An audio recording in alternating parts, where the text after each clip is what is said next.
ผลสำเร็จกองประชุมใหญ่ครั้งที่8ผู้แทนชาวหนุ่มทั่วเมืองงากองประชุมใหญ่ผู้แทนชาวหนุ่มทั่วเมืองงาครั้งที่8ได้เปิดขึ้นอย่างเป็นทางการในตอนเช้าของวันที่19ธันวาคม2018นี้อยู่ที่สโมสรหอประชุมร่วมของเมืองงาแขวงดมไซภายใต้การเป็นประธานร่วมของทานคำแซงอย่างจักรีกรรมการพรรคแขวงเลขาพรรคเมืองเจ้าเมืองเมืองงามีทานนางทุมม้าปัญญาสิทธิ์รองเลขาคณะบริหารงานชาวหนุ่มแขวงอุดมไซบรรดาทานคณะบริหารงานชาวหนุ่ม5เมืองมีแขกเชิญและผู้แทนกองประชุมเข้าร่วมทั้งหมด67ทานหญิง11ทานกองประชุมครั้งนี้ทานพรสวรรค์คามทลากรรมการคณะบริหารงานชาวหนุ่มแขวง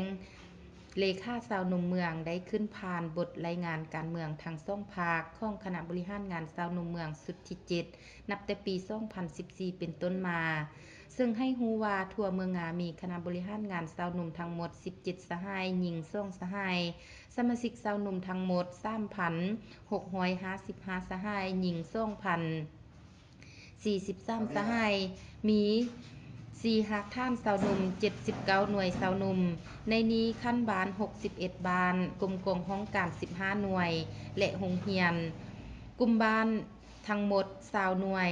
ในระยะการ4นำพาผ่านมาแม่นถือเอาเวียกงานการเมืองแนวคิดเป็นกุกในการศึกษาอบรมก่อสร้างชาวหนุ่มเยาวชนซึ่งสามารถญาติได้ผลงานที่ดีเด่นหลายด้านปัจจุบันมีเงินกองทุนชาวหนุ่มทั้งหมด9ล้าน8แสนกว่ากีบเงินดังกล่าวได้ปล่อยให้สมาชิกกู้ยืมเพื่อแก้ไขชีวิตการเป็นอยู่สามารถประกาศรับรองเป็นหน่วยชาวหนุ่ม4บุกได้91หน่วยกวม96ส่วนร้อยเทียบใส่แผ่นประกาศรับรองกองเยาวชน 3D 4ฮูได้18กองกวม66ส่วนร้อยสามารถประกาศเป็นเมืองชาวหนุ่ม4บุกในต้นปี2018ผ่านมานอกจากนั้นสมาชิกชาวหนุ่มได้พร้อมกันจัดตั้งปฏิบัติข้อแข่งขันต่างๆซึ่งสามารถญาติได้ผลงานหลายด้านในนี้ได้รับเหรียญกาแห่งงาน4สหายเหรียญใส่แห่งงาน2สหายย่องยอจากศูนย์กลาง 2,235 ใบคันแขวง917 ใบย่องยอของฐานเจ้าแขวง 1,028 ใบย่องยอของฐานเจ้าเมือง 1,130 ใบ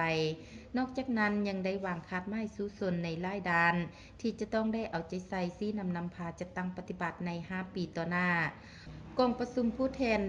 ได้มีมติเป็นเอกฉันท์กันปอนบัตรคัดเลือกเอาสหายคำมันคุณพจิตรเลขาสหายบุญจันทร์ไสลีเลาและสหายนางบัวทองสันทจักรเป็นรองเลขาคณะบริหารงานชาวหนุ่มสุดใหม่จำนวน19สหายหญิง1สหายกองประชุมใหญ่ผู้แทนครั้งที่8ชาวหนุ่มทั่วเมืองงานในครั้งนี้ได้ดำเนินไปด้วยบรรยากาศอันเข้มข้น